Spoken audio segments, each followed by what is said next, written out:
Vous avez peut-être déjà remarqué la paroi à votre gauche, c'est très importante parce que résume l'attitude qui voudrait être la nôtre lors de ce petit voyage, petit ou long, parce que j'espère qu'il continuera aussi par la suite dans notre réflexion, dans notre vie quelque part. C'est un pèlerinage, c'est-à-dire un départ pour un lieu qui peut être connu, mais qui comporte aussi une démarche avec des imprévus qui nous oblige à quitter un petit peu des lieux sûrs pour aller à la rencontre. Je pense que c'est une attitude très importante et c'est quelque chose qui résume bien l'expérience concrète de ma vie depuis tant d'années vécues en Turquie, à Istanbul, au Moyen-Orient ou en occidental italien d'origine avec des styles, une culture, des caractéristiques. J'étais confronté à la nécessité de changer mon rapport à moi-même parce que interpellé par un rapport nouveau aux autres, à l'espace, au temps. C'est un petit peu en petit ce que je vous propose de faire lors de ce voyage grâce à cette exposition que je trouve que c'est génial pour nous permettre ce parcours. Et alors, on y va. Lieu saint partagé, c'était presque inévitable. Partir par des grandes figures qui sont une référence incontournable pour les trois religions monothéistes, qui sont aussi appelées, à mon sens, plus justement, à juste titre, religion abrahamique. Abraham, c'est par contre une référence incontournable, importante. Le père des croyants, le Hanif, le modèle idéal du croyant qui fait confiance en Dieu. J'ai travaillé pendant des années sur Abraham, j'aurais envie de m'arrêter ici, planter une tente aussi et vous parler d'Abraham pendant des heures, je ne peux pas. Mais je voudrais seulement m'arrêter sur une apparente contradiction. Essayez d'imaginer la scène, parce que ça m'intéresse beaucoup, la tente d'Abraham, lieu de l'accueil. D'ailleurs, on déplace notre regard. Abraham est assis à l'entrée de la tente. Il est midi, il ne regarde pas, il attend personne, parce qu'à midi, personne ne se met en voyage en plein désert. Et au bout d'un moment, l'arrivée de trois autres imprévus et inconnus le rappelle de son renfermement. Il lève les yeux, il les voit. Et il découvre la présence étonnante des trois autres mystérieux. Et là, le récit ne marche plus du tout, parce qu'il nous dit que Abraham courut à leur rencontre. Il y a un problème physique. Comment peut-il courir s'il lève les yeux et il les voit devant lui-même? Et alors, un petit peu perdu, j'ai cherché pendant des mois de trouver une explication intelligente. Et les rabbins sont venus à mon secours avec leurs commentaires en me disant qu'en fait, Abraham n'avait pas aperçu tout de suite la présence des trois autres, qui alors n'ont pas pu l'obliger à l'accueil. Et ils ont poursuivi leur chemin en contournant la tente. Mais Abraham, qui était l'homme de l'hospitalité radicale, avait une tente qui se ouvrait sur les 4 points cardinaux. Qu'est-ce qu'il a fait quand il s'est aperçu qu'il y avait des hôtes sacrés qu'il risquait de rater? Il a commencé à courir par l'intérieur de la tente pour les rattraper, au postérieur de la tente. Voilà le modèle idéal du temple, du lieu sacré, lieu de la rencontre. Un lieu qui n'enferme pas, qui te permet de passer, mais qui te permet aussi une rencontre.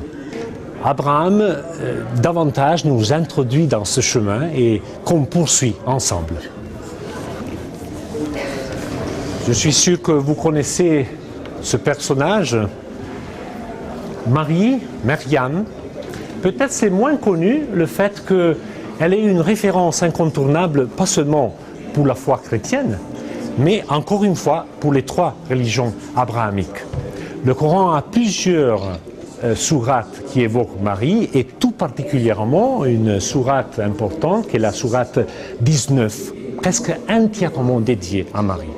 Évidemment, il y a des différences de taille au point de vue théologique. Marie est la mère, évidemment, de Jésus, Issa, dans la tradition arabe, mais ce Jésus, dans la tradition chrétienne, est aussi le Fils de Dieu. C'est ce que proclame le concile d'Éphèse au 5e siècle, en proclamant justement Marie, Mère de Dieu. Ce qui m'intéresse de cette référence importante, c'est aussi le rapport entre cette statue classique et cet ouvrage contemporain d'un artiste musulman. En étant musulman, il ne peut pas représenter la figure humaine directement. Et donc il met dans cette structure particulière la calligraphie justement de la sourate 19. Mais en jouant sur le symbole, parce que si vous remarquez, les petits extraits de la sourate sont collés en reproduisant plusieurs fois la forme de la croix, qui est un signe évidemment fortement chrétien. Par là, en essayant de jeter un pont risqué au fond entre les deux traditions. Pape François, lors de sa récente visite à Istanbul, a justement eu l'honneur d'une longue explication mystico-théologique de l'imam de la mosquée de Sultan Ahmed, qui est justement tout fier lui présenter la sourate de Marie. Et c'est là qu'il a demandé à l'imam, à son interlocuteur, de s'arrêter un moment en silence. Il a dit, pour prier ensemble, c'était la première fois qu'on osait carrément ce mot, pour prier ensemble la Vierge Marie pour l'humanité. On continue. Éphèse, peut-être vous avez été en Turquie, n'est pas seulement un des sites archéologiques les plus importants du monde, pas seulement de Turquie. Éphèse, vous savez, c'est le lieu historique d'un concile où l'Église catholique, au 5e siècle, a décrété le dogme de la Vierge Marie, Mère de Dieu, pour répondre à une hérésie de l'époque, le nestorianisme, qui soulignait tout simplement la dimension humaine du fils de Marie, Issa.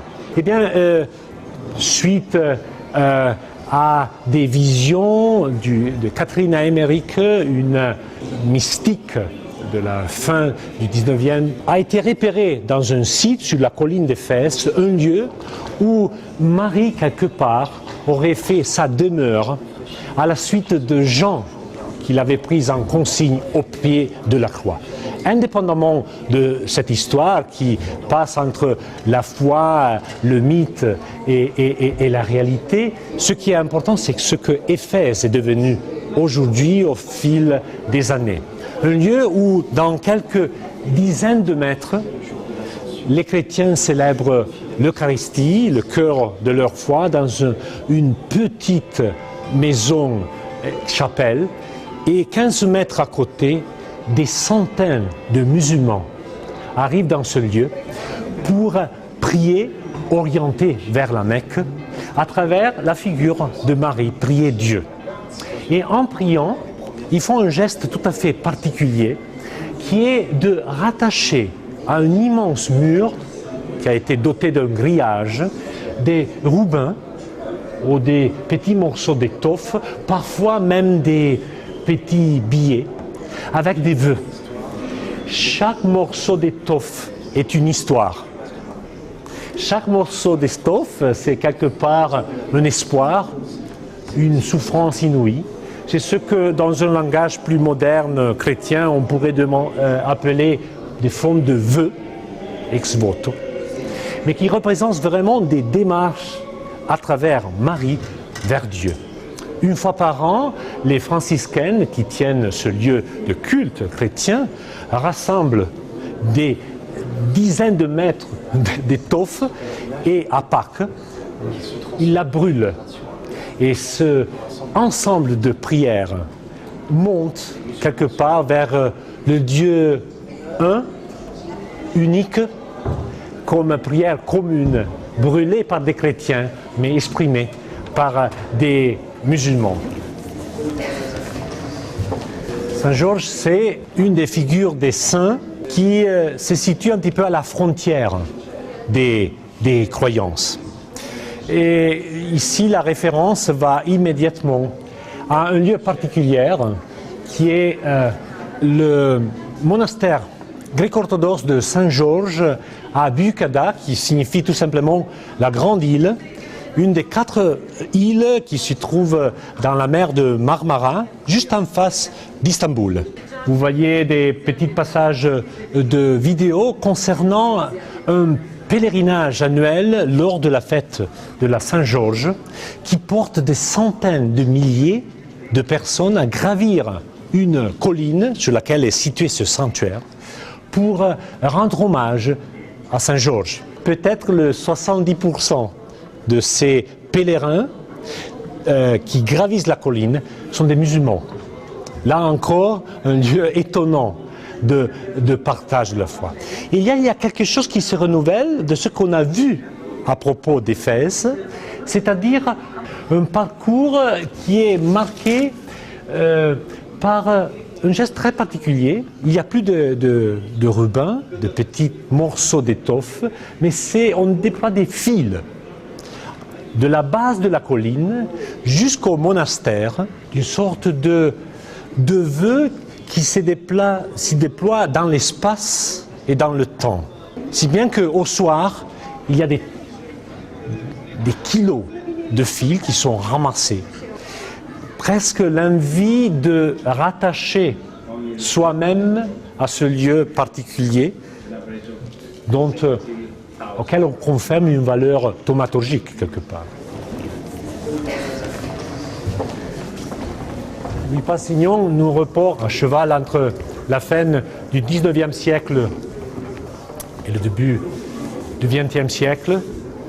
Un grand arabisant, une histoire très compliquée, très intéressante, militaire de formation qui est devenu arabisant, peut-être aussi un petit peu le fondateur de la moderne islamologie, c'est-à-dire d'une étude scientifique de l'islam et surtout du Coran, le livre sacré de l'islam, espère incontournable d'un grand mystique de la tradition islamique qui s'appelait Halal Hajj. Eh bien, Massignon, pour certains aspects, a écrit une sorte de grammaire de la rencontre. Une grammaire de la rencontre qui justement insiste sur le fait que la véritable rencontre de l'autre, dans ce cas-là pour lui c'était le musulman, l'a reconduit à soi-même, à la découverte d'une racine profonde, spirituelle, même mystique, chrétienne, qui quelque part a bouleversé sa vie. Mais c'était justement la rencontre de l'autre qui lui a permis cette découverte. Et pourquoi ça? Parce qu'il a pu devenir hôte, accueilli et accueillant, autre terme polysémique si vous voulez, sans devenir otage. Le fait de devenir otage coupe la parole, réduit au silence, quelque part. C'est ça le grand défi des sanctuaires comme lieu de rencontre.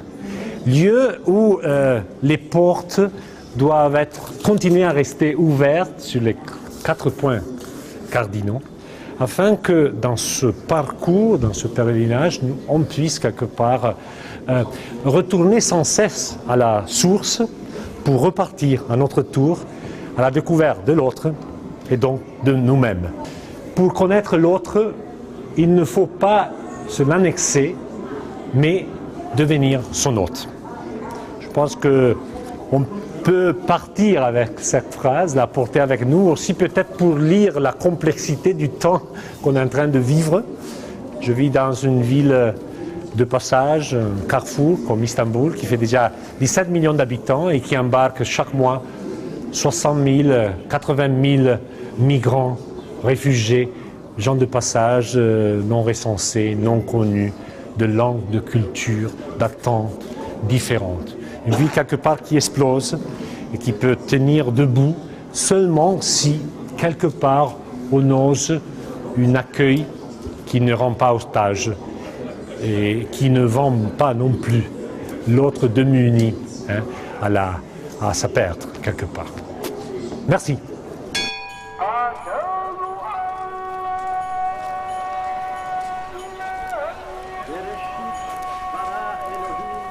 השמיים ואת הארץ והארץ הייתה תוהו ובוהו